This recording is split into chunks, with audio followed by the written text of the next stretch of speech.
Breaking news చూస్తున్నాం. ఇటు భారత్లో మరోసారి ఉగ్ర కదలికలు మొదలయ్యాయి. ఢిల్లీలో భారీ బ్లాస్ట్లకి ప్లాన్ చేశారు 4 టెర్రరిస్టులు. ప్రస్తుతానికి ఆ 4 టెర్రరిస్టులని పోలీసులు అరెస్ట్ చేశారు. బీహార్, మహారాష్ట్ర, ఒడిశాకి చెందిన వ్యక్తులుగా వాళ్ళని గుర్తించారు. ఒక పక్కా ప్లాన్ ప్రకారం ఆ లొకేషన్స్ ని కూడా ఫిక్స్ చేసేశారు. దానికి సంబంధించిన ఎక్స్ప్లోజివ్స్ ని, బాంబ్స్ ని కూడా రెడీ చేసి ఇంకా అటాక్ చేసే జస్ట్ కొన్ని గంటల ముందే పోలీసులు ఈ టెర్రరిస్ట్ మూకని పట్టుకున్నట్టు తెలుస్తుంది. బాంబు పేలులకు ప్లాన్ చేస్తుండగానే ఇటు ఢిల్లీ పోలీసులు వాళ్ళని పట్టుకున్నారు. ఒక టాయ్ కార్స్, చిన్నపిల్లలు ఆడుకునే బొమ్మ కార్లు, ఆ బొమ్మ కార్లలో హైలీ ఎక్స్ప్లోజివ్ డివైసెస్ అని చెప్పొచ్చు, ఇంప్రొవైజ్డ్ ఎక్స్ప్లోజివ్ డివైసెస్. ఆ బొమ్మ కార్లోనే బాంబుని సెట్ చేసి ఆ బాంబుని రిమోట్ ద్వారా ఆ కార్స్ని ఆపరేట్ చేసి ఢిల్లీలో పలు చోట్ల బాంబులు పేల్చాలని ప్లాన్ చేశారు. ఆ నిందితులు ఇటు మొసాయిబ్ మహమ్మద్, అలాగే మహమ్మద్ అహ్మద్, మహమ్మద్ సోహెల్, షేక్ ఇమ్రాన్, ఈ 4గురుగా వారిని గుర్తించారు. భారీ సంఖ్యలో ఈ రిమోట్ కార్స్ని వాళ్ళు ఆల్రెడీ తయారు చేసి పెట్టారంటే ఆలోచించండి ఎన్ని లొకేషన్స్లో ఎంత విధ్వంసాన్ని సృష్టిద్దామని ప్లాన్ చేశారు. రిమోట్ కంట్రోల్ కార్ ద్వారా ఇంప్రొవైజ్డ్ ఎక్స్ప్లోజివ్ డివైస్ ఐఈడి దాన్ని ఉపయోగించి ఈ పేలులకి స్కెచ్ వేశారు. ఢిల్లీలోని రెడ్ ఫోర్ట్, ఎర్రకోట, అలాగే ఇండియా గేట్ అలాంటి ప్రాంతాలు, భారీగా ప్రజలు ఉండే ప్రాంతాలు, టూరిస్ట్ ప్లేసెస్ అని చెప్పొచ్చు. ఆ విజువల్స్లో మనం చూస్తున్నాం, భారీగా అక్కడికి ప్రజలు చేరుకుంటూ ఉంటారు. ఇండియా మొత్తంగా ఢిల్లీకి వెళ్ళిన వ్యక్తులందరూ ఇటు ఎర్రకోటని చూడడానికి వెళ్తుంటారు. అలాగే ఇండియా గేట్ ఆ పరిసర ప్రాంతాల్లో ఫొటోస్ కానీ అక్కడ కొంత సమయం స్పెండ్ చేసే ప్లాన్ చేస్తుంటారు. అలాంటి లొకేషన్స్, టూరిస్ట్ లొకేషన్స్లో ప్లాన్ చేసినట్టు తెలుస్తుంది. ఇటు అయోధ్యలోని రామ మందిరం, అలాగే పార్లమెంట్ హౌస్ని కూడా ప్లాన్ చేసినట్టు తెలుస్తుంది. బ్లాస్ట్ చేయాలని వీరు దానికి సంబంధించిన ఒక పక్కా పథకం ప్రకారమే అన్ని రెడీ చేసుకున్న సమయానికి ఢిల్లీ పోలీసులు ఆ స్కెచ్ని ఛేదించేశారు. వాళ్ళని పట్టుకున్నట్టు తెలుస్తుంది. దీనికి సంబంధించి మరింత అప్డేట్ తీసుకునే ప్రయత్నం చేద్దాం. మరి కాసేపట్లో డీటెయిల్గా మాట్లాడుకునే ప్రయత్నం చేద్దాం. ఈ 4 టెర్రరిస్టులు ఎవరైతే ఉన్నారో ఈ 4 బీహార్, మహారాష్ట్ర, అలాగే ఒడిశా, ఈ రాష్ట్రాలకు సంబంధించిన వాళ్ళు. అంటే ఒక క్రాస్ స్టేట్ నెట్వర్క్, ఒక నెట్వర్క్ని ఏర్పరిచారు. అక్కడ చాలామంది వ్యక్తులని రాడికలైజ్ చేశారు.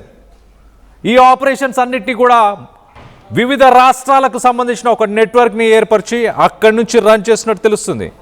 ఆ 4 వ్యక్తుల పేర్లు మొసాయిబ్ అహ్మద్, మహమ్మద్ అహ్మద్, మహమ్మద్ సోహెల్, షేక్ ఇమ్రాన్, ఈ 4గురుగా వాళ్ళని గుర్తించారు. పిల్లలకు సంబంధించిన టాయ్ కార్స్, అంటే చిన్న పిల్లల్ని ఈ మధ్యకాలంలో మనం చూస్తుంటాం.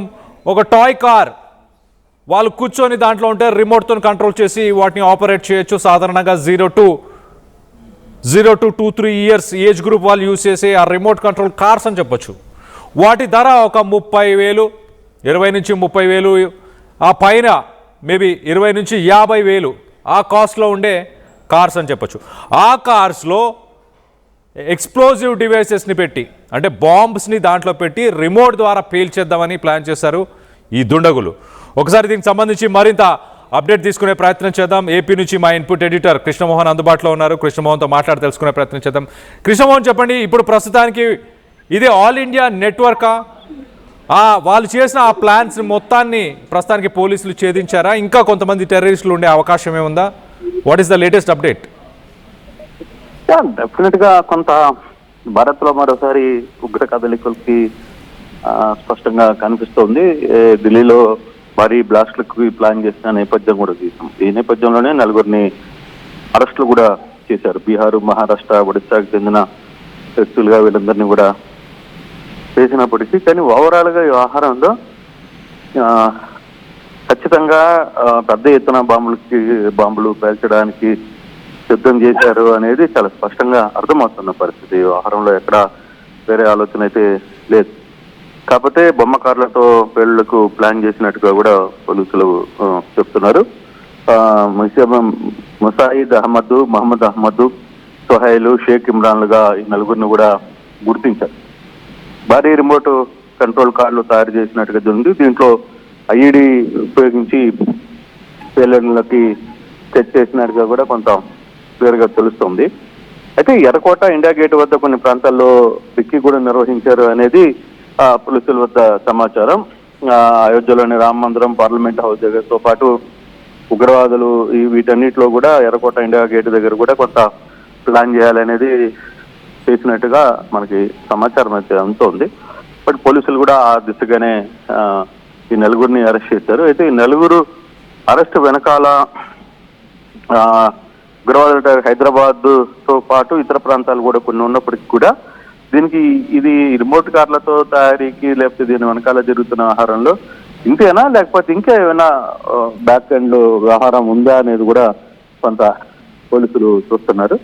ఫైనల్ గా ఈ వ్యవహారంలో ఎంత దూరం వెళ్తుంది, వీళ్ళ నలుగురు ద్వారా మరంతా కొంత సమాచారాన్ని అందుకునే ప్రయత్నం ఏమన్నా చేస్తారా అనేది కూడా చూడాల్సిన పరిస్థితి అయితే కనబడుతుంది.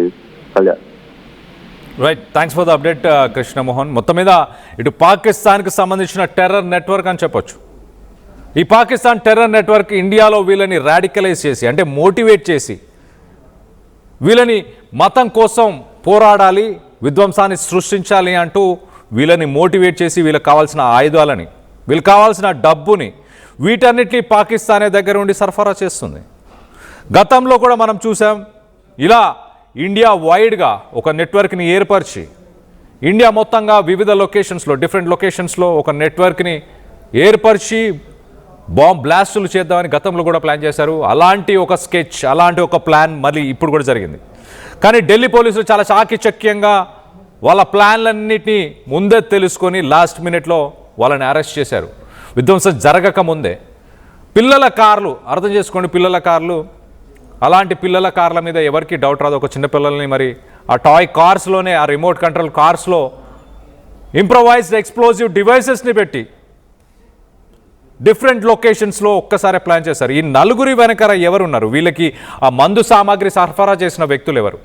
గతంలో మనం చూసాం, ఉత్తరప్రదేశ్లో ఒక మెడికల్ కాలేజ్, అక్కడ వర్క్ చేస్తున్న స్టాఫ్, డాక్టర్స్, లెక్చరర్స్, ఇలాంటి వాళ్ళందరూ కలిసి ఒక టెర్రర్ ప్లాన్ని, ఒక టెర్రర్ మాడ్యూల్ని, వైట్ కాలర్ టెర్రరిజం, గతంలో టెర్రరిస్టులు ఓన్లీ చదువు లేని వాళ్ళు, ఆర్థిక ఇబ్బందులు ఉన్న వాళ్ళు, అలాంటి వ్యక్తులని టెర్రరిస్టులుగా మార్చేవాళ్ళు, వాళ్ళని ప్లాన్ చేసేవారు. కానీ highly qualified, highly educated, doctor చదువుకున్న వాళ్ళు కూడా టెర్రర్స్ని ప్లాన్ చేస్తున్నారు. అలాంటి వాళ్ళని టెర్రరిస్ట్ ఆర్గనైజేషన్స్ ఈ మధ్య కాలంలో అలాంటి వాళ్ళని రిక్రూట్ చేసుకుంటున్నారు.